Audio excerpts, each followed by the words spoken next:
आज हम आपको लेकर चल रहे हैं एक ब्रांड के पास। हम बात कर रहे हैं RKM Brick Industries, a house of quality flash bricks and green construction materials, जो कि Sirhind Patiala road, village Adampur, district Fatehgarh Sahib में स्थित है। आरकेएम ब्रिक इंडस्ट्रीज अपने इलाके में नहीं बल्कि दूर दूर तक एक ब्रांड बन चुकी है। यहाँ की चुन्नी की ईंट बहुत ही बढ़िया क्वालिटी की है, जो कि अन्य ईंटों के मुकाबले दुगनी मजबूत है, शोरे और सलाब से छुटकारा दिलाती है। इसके साथ साथ चिनाई और प्लास्टर में 50% तक मसाले की बचत होती है। हमारी टीम ने यहाँ के ऑनर राजीव कुमार जी के साथ बातचीत की, जिन्होंने आरकेएम ब्रिक इंडस्ट्रीज के बारे में हमें विस्तार से जानकारी। आइए लेके चलते हैं आपको RKM Brick Industries, Sirhind Patiala road, village Adampur, district Fatehgarh Sahib. दर्शकों, पंजाब प्लस चैनल पे आपका स्वागत है। आज हम आए हैं एक ऐसे यूनिट में जिन्होंने लोगों को पॉल्यूशन से बचाया, जिन्होंने लोगों को एक नई जिंदगी दी है, जिन्होंने घरों की छतें हैं जो वो तपती नहीं हैं, जिन्होंने गर्मियों में ठंडी और सर्दियों में गर्म जो है आपको अपीयरेंस देनी है। ऐसी सपनों का महल जो आप बनाएंगे, उसको बनाने के लिए आरकेएम के जो फाउंडर हैं हमारे साथ हैं। सर, स्वागत है आपका हमारे स्पेशल शो में। धन्यवाद ऋषि जी, आप हमारे यूनिट में आए, आपका बहुत बहुत धन्यवाद। और हमारी जो बात है आपके दर्शकों तक पहुंचेगी, बहुत बड़ी संख्या में आपके व्यूअर्स हैं, तो मैं धन्यवाद करता हूं आपका भी, आप यहां आए और हमारे एक छोटे से यूनिट को आपने इतना मान दिया। सर, आज से 12 साल पहले जब आपने ये यूनिट शुरू किया और उड़ीसा से आप ये देख कर लाए कि हमारे पंजाब में तो बहुत ज़्यादा प्रॉब्लम्स है, यहाँ धुएँ उठते हैं और लोगों को बड़ी परेशानी आती है सांस लेने में, और गवर्नमेंट जो कि हर समय ये कह रही थी कि हमने कोला बंद करना है, ये करना है। क्या कहना चाहेंगे कि उस समय पर आपने ये यूनिट जो इस्टेब्लिश किया, जो कि पंजाब का मेरा ख्याल है कि सबसे पहल शायद आपने की होगी पंजाब में, क्या कहना चाहेंगे? ऐसा है सर, एक तो जो पर्यावरण की दृष्टि से हम देखें तो जो हमारा यूनिट है कई प्रकार के फ़ायदे करता है। पहला तो क्या है कि जो लाल ईंट बनती थी अब तक, वो बनती है खेत की उपजाऊ मिट्टी से। जो सबसे ऊपर की टॉप सॉयल है वो सबसे ज़्यादा फर्टाइल होती है। कहते हैं भी 1 इंच मिट्टी बनने को लगभग 500 साल का समय लगता है। अगर हम 1 फुट मिट्टी खेत की उखड़ पर मतलब बेच देते हैं तो आप समझ लीजिए 6000 साल का हमने वो सामान बेच दिया। तो उपजाऊ मिट्टी का नुकसान बहुत ज़्यादा होता है इसमें। दूसरा क्या है कि जब हम लाल ईंटों को पकाते हैं तो उसके लिए हमें कोयला जलाना पड़ता है, एयर पोल्यूशन होता है। हमारी ईंट में ना तो मिट्टी का प्रयोग करते हैं हम, ना हम एयर पोल्यूशन वाला कोई काम करते हैं, कोई हीट प्रोसेस नहीं है हमारी ईंट में। तीसरा क्या है कि जो सरकार के लिए बहुत बड़ा सरदर्द था, फ्लाई ऐश अपने आप में सरकार के लिए एक बहुत बड़ी परेशानी का विषय था। मतलब उसको डिस्पोज ऑफ करना, उसको यूटिलाइज़ करना अपने आप में एक बहुत बड़ा प्रोजेक्ट था सरकार के लिए। तो उस समय हम लोगों ने ये यूनिट शुरू किया तो सरकार की तरफ से हम लोगों को बहुत ज़्यादा सपोर्ट भी मिला। और जो आज तो फ्लाई ऐश जो एक बहुत प्रीमियम आइटम हो गई है। मतलब जो आज तो ये सीमेंट के अंदर भी हम देखते हैं 15 से और 30% तक इस सीमेंट के अंदर भी डाली जाती है, क्योंकि इसकी प्रॉपर्टीज़ बहुत अच्छी होती है, बेंडिंग प्रॉपर्टीज़। तो इसके कारण से एक तो हमने मिट्टी बचा ली, दूसरा एयर पोल्यूशन बचा लिया, तीसरा एक वेस्ट प्रोडक्ट से हमने बेटर प्रोडक्ट बनाया। इसकी प्रॉपर्टीज़ हर मामले में, हर पैरामीटर पे हम देखेंगे तो लाल ईंट के मुकाबले बहुत बेटर है। जब आपने यूनिट शुरू किया उस समय की और आज की जब 12 साल हो गए, क्या कहना चाहेंगे कि लोगों में अवेयरनेस तब बहुत कम थी, बहुत आपको लोगों को कन्विंस करना पड़ता था, और अब जबकि बहुत सारे यूनिट इन ईंटों के साथ लोग लगा चुके हैं, फैक्ट्रियों में लोग यूज़ कर चुके हैं, तो आज का सिनेरियो और तब का सिनेरियो में कितना फ़र्क लग रहा है आपको? तो शुरुआत में जब हमने फैक्ट्री लगाई तो लोग इस ईंट के बारे में कुछ नहीं जानते थे। तो जब हम लोगों के पास जाते थे ईंट बताने के लिए तो लोगों को लगता राख की ईंट है। बोले राख की ईंट तो जैसे हम लेंटर डालेंगे गिर जाएगी, इसमें कहाँ जान होगी। मतलब क्योंकि लोगों का विश्वास तो लाल ईंटों पे था। लेकिन जैसे जैसे हम बाज़ार में गए, लोगों ने हमारी बात सुनी, और आज ये स्थिति है कि हम बहुत बड़ी हमारी जो एक संख्या है कस्टमर्स की, जो जिसने एक बार जीवन में हमारी ईंट लगा ली वो जीवन में लाल ईंट नहीं लगा सकता। मतलब उसका विश्वास ऐसा हो जाता है कि इस ईंट के ऊपर फिर वो जीवन भर विश्वास करता है। क्वालिटी बनाने की बात है, अगर आप क्वालिटी बनाते हैं तो कस्टमर फिर आपके पास अपने आप चल के आता है। अब तो ऐसी स्थिति है कि लोग हमारे को बहुत दूर दूर से लेने आते हैं, मतलब पात्रा तक, अम्बाला तक, चंडीगढ़ तक और इधर लुधियाने तक हमारी ईंट जाती है। सर, क्या कहना चाहेंगे कि नो डाउट कि यहाँ जो है जो ईंट आपकी जो ईंट्स हैं बिक रही हैं, क्या कहना चाहेंगे कि आज का जो सिनेरियो है जिसमें लोग चाहते हैं कि गर्मियों में हम लोग ठंडा रहे घर और सर्दियों में हमारे घरों में हीट आए, इतना ज़्यादा सर्द ना हो। क्या कहना चाहेंगे कि जो पहले का समा था, जब जो ईंटें हम लगाते थे तो पहले तो उसमें शोरा ही नहीं निकलना, वो सारे घर पे जो भी जब भी लोग वो लगाते हैं ईंटें तो उसमें शोरे की मात्रा इतनी ज़्यादा होती है कि हर घर में वो चिट्टे चिट्टे निशान, और जितना मर्जी महंगा पेंट करा लें। और उसके बनस्पत ये जो हम ईंटें लगाते हैं तो इसमें बिल्कुल वैसी प्रॉब्लम नहीं है कि आपको शोरा आएगा, कोई चीज़ और आएगी, आपको सीमेंट भी कम लगेगा। क्या कहना चाहेंगे? सर कोई भी ईंट, अगर मैं आपको सारी बातें बता दूं हमारी ईंट कैसे बेटर है दूसरी ईंटों से, तो सारे पैरामीटर्स आपको बताता हूँ एक एक करके। कोई भी ईंट हम चेक करना चाहें तो उसका सबसे पहला पैरामीटर होता है कंप्रेसिव स्ट्रेंथ, मतलब उसकी मजबूती कितनी है। अगर हम उसको मशीन पे चेक करें तो लगभग और ईंटों के मुकाबले हमारी ईंट की स्ट्रेंथ लगभग डबल है, ऑलमोस्ट 15 न्यूटन्स पर मिलीमीटर स्क्वायर है। दूसरा पैरामीटर होता है वाटर अब्जॉर्प्शन, मतलब वो पानी कितना पीती है, कितना स्लाब उठाती है। हमारी ईंट की water absorption capacity less than 5% है। लाल ईंट की वाटर अब्जॉर्प्शन कैपेसिटी 15 to 35% है according to the quality of the brick. तो उसका स्वभाव है उसने अपने वजन का 25 से 35% पानी पी जाना है। हमारी ईंट ने 5% पानी भी नहीं पीना, तो स्लाब उठाने का सवाल ही नहीं है। तीसरा पैरामीटर होता है जी शोरा। आपने देखा होगा लाल ईंटें लगते लगते बिल्कुल सफ़ेद हो जाती हैं, और उसके बाद प्लास्टर करने के बाद भी जब हम पेंट करा लेते हैं तो थोड़े दिन के बाद वो उखड़ना शुरू हो जाता है, कभी कहीं से पपड़ी बन के निकलने लगता है। हमें बड़ा दुख होता है क्योंकि लाखों रुपए एक बार पेंट में लगते हैं, लेकिन उसका अब तक हमारे पास कोई विकल्प नहीं था। आप कोई भी केमिकल ट्रीटमेंट करवा लें, कुछ भी आप वहाँ पे टाइल लगवा लें, थोड़े समय के बाद वो टाइल भी गिर देगा बाहर। और कोई केमिकल ट्रीटमेंट हो सकता है कुछ डिले कर दे, माने अगर 1 महीने में रंग उतरना था तो 1.5 महीने में उतर जाएगा, 2 महीने में उतर जाएगा। तो हमारी ईंट का तीसरा पैरामीटर शोरा भी नहीं आता है इसमें। चौथा है सर थर्मल कंडक्टिविटी, जो आपने पूछा मेरे से भी, कमरा गर्मियों में कम होगा और सर्दियों में कम ठंडा होगा।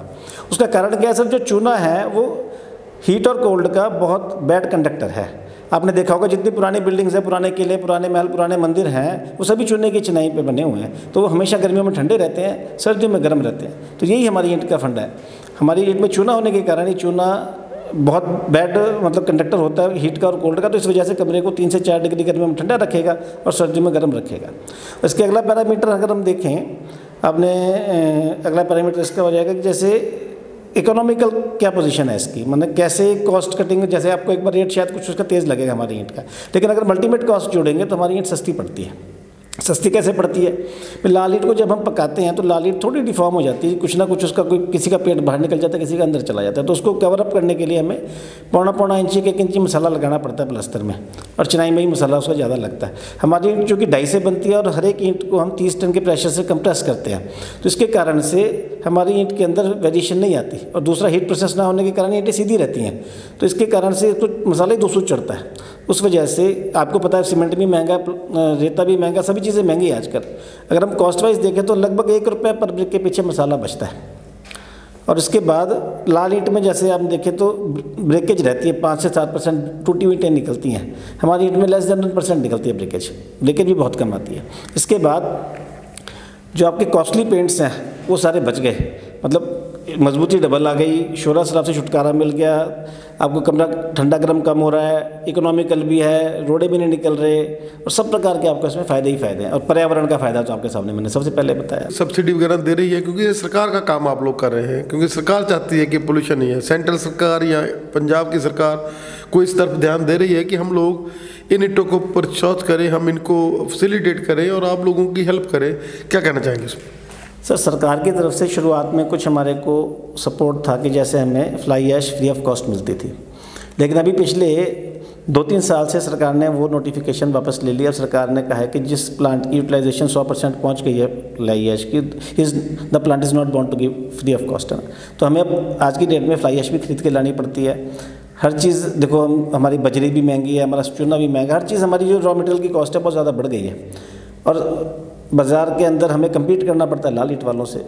हमारी कॉस्ट बहुत ज़्यादा है, उनकी कॉस्ट बहुत कम है, लेकिन फिर भी एक समाज के अंग होने के नाते और समाज के एक हित का काम हम कर रहे हैं, पर्यावरण की दृष्टि से बहुत अच्छा काम कर रहे हैं। तो सरकार की तरफ से लेकिन हमें कोई सब्सिडी नहीं मिल रही, सरकार की तरफ से हमें कोई सपोर्ट नहीं मिल रहा। सरकार, और हालांकि जो सरकारी बिल्डिंग्स हैं उनमें फ्लाई ऐश ब्रिक्स लगनी जरूरी है नियम के मुताबिक, और एक नियम ये भी है कि जब थर्मल प्लांट के 300 किलोमीटर के रेडियस में हमारी ईंटें लगनी चाहिए।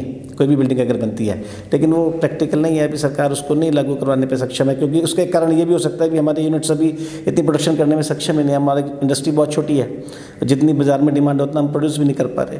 लेकिन फिर भी सरकार की तरफ से फ़िलहाल हम कहें तो बहुत ज़्यादा कोई ऐसा सपोर्ट नहीं है, लेकिन बाज़ार के अंदर एक्सेप्टेबिलिटी है, कस्टमर हमें सपोर्ट करता है।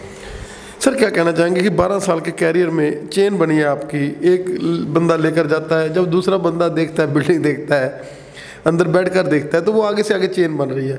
और ये चेन इतनी ज़्यादा वास्ट हो गई है, जैसे आपने बोला कि आप लोग यहाँ सरहंद में हैं, लेकिन अम्बाला तक, लुधियाना तक, उसके आगे भी जलंधर तक, मतलब हर जगह पर जो है, इवन हिमाचल से भी आपको फ़ोन आ जाते हैं, क्योंकि कैरीज जो है कई बार महंगा भी पड़ जाता है, लेकिन उसके बावजूद भी उनका फ़ायदा है। जब आप उनको डिस्कशन करते हैं, उनके साथ बात करते हैं, तो उनको रिजल्ट आता है कि नहीं यार ये बढ़िया है।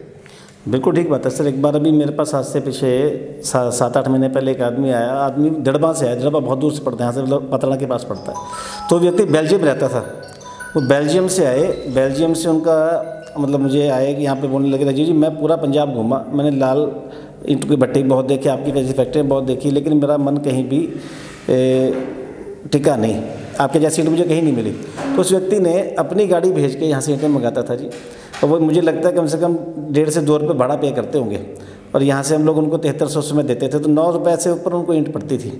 तो लेकिन वो फिर भी यहाँ से लेके गए। कई लोग ऐसे लुधियाने से बहुत लोग आते हैं जो मतलब हमारी ईंट का नाम सुन के आते हैं। आज तो हमीरपुर से, शिमला से, 2 जगह से आज मेरे पास फ़ोन आया भी ईंट आपकी लेके जानी है भाई साहब, कुछ ट्रांसपोर्टेशन की व्यवस्था करो। फिर मैंने कहा भाई ट्रांसपोर्टेशन तो मैं कर नहीं पाऊंगा इतनी दूर की, तो बोले अपनी गाड़ी हम लेके आएंगे, आपने कोई हम यहाँ से ईंट उठवाओ। सर क्या कहना चाहेंगे कि आरकेएम एक ब्रांड बन चुका है और लोग आपसे फ्रेंचाइजियाँ मांग रहे हैं, पंजाब, हरियाणा, हिमाचल। आने वाले समय में आरकेएम का जो भी लोग इंटरेस्टेड हैं, जो लोग इन्वेस्ट कर सकते हैं, क्या वो इसकी फ्रेंचाइजी आप लोगों के साथ जुड़ के आपने एक ब्रांड बना दिया है, क्या वो लोग जुड़ सकते हैं हमारे चैनल के माध्यम से? यहाँ ये चैनल जा रहा है, ई बाबा नेटवर्क कनेडा में ये जो टेलीकास्ट हो रहा है, पंजाब में हो रहा है, हरियाणा में, हिमाचल में केबल के थ्रू 202 नंबर के ऊपर हो रहा है। क्या कहना चाहेंगे कि आने वाले समय में जब भी लोग ये यूनिट का एक फ्रेंचाइजी मांगेंगे आपसे कि हम लोग इन्वेस्ट कर देंगे, राजीव जी आप आओ हमारे साथ अटैच हो जाओ और हम लोग आपको उसका जो है फ्रेंचाइजी लेंगे, तो वो आपसे मिलेंगे ही? सर ऐसा भी प्रपोजल कोई मेरे पास से पहले आया नहीं, आपका प्रपोजल पहला मुझे मिला है। अगर ऐसा कि भविष्य में ऐसी कोई प्रपोजल अच्छी आएगी तो इस पर विचार किया जा सकता है, इस बारे में विचार करेंगे फिर।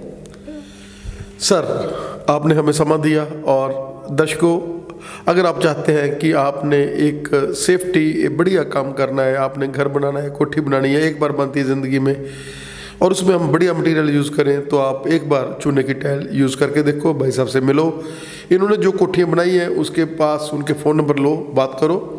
सर आपका हमें समय देने के लिए बहुत बहुत धन्यवाद।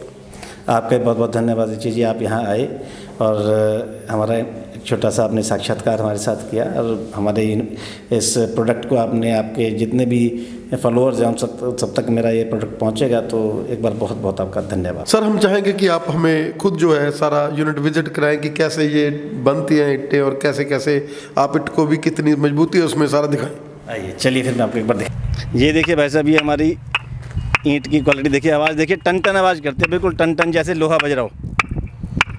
और 2 और बजा के देखना,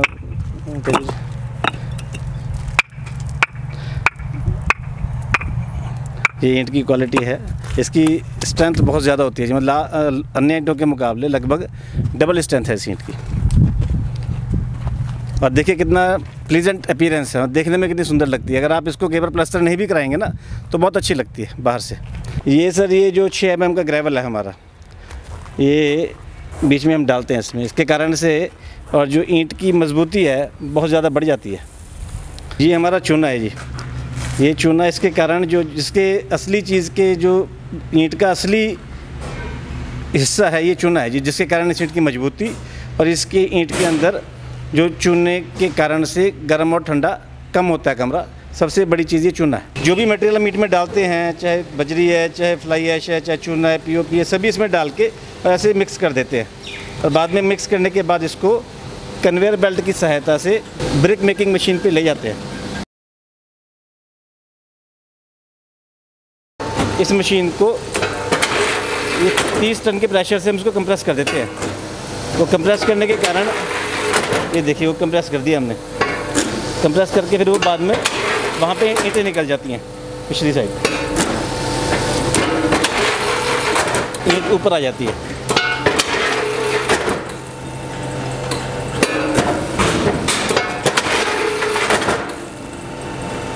इस कारण से इस ईंट की क्वालिटी बहुत ज़्यादा बेटर है।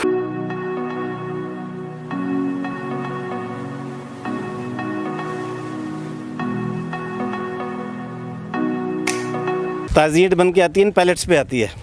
इन पैलेट्स को फिर हम अच्छी तरह ड्राई करने के बाद ईंटों को ऐसे स्टैकिंग करते हैं, और स्टैकिंग करने के बाद इसका 2 महीने का प्रोसेस है जी। जो ईंट आज बनी है वो कम से कम 2 महीने के बाद वो तैयार होकर हमारी फैक्ट्री से बाहर निकलती है, और उसके बाद इस ईंट की क्वालिटी अनबीटेबल हो जाती है। मतलब किसी भी पैरामीटर पे आसपास के इलाके में हमारी क्वालिटी को बीट करने वाले लोग नहीं हैं। तो इसकी क्वालिटी का बनने का कारण क्या है कि इसको बनाने के लिए जो भी समय लगता है, ईंट बनाने के लिए क्योरिंग का समय है, इसको ड्राई करने का समय है, वो हम पूरा इसको प्रोसेस को फॉलो करते हैं। हमारा मार्का है RKM, और RKM ब्रांड आज एक बाज़ार के अंदर बहुत बड़ी ब्रांड हो गई है। मतलब लोगों के मन में इस ब्रांड के प्रति बहुत विश्वास है। किसी को ईंट लेनी हो तो RKM ब्रांड के नाम से वो ईंट को बहुत ज़्यादा विश्वास से ख़रीदता है।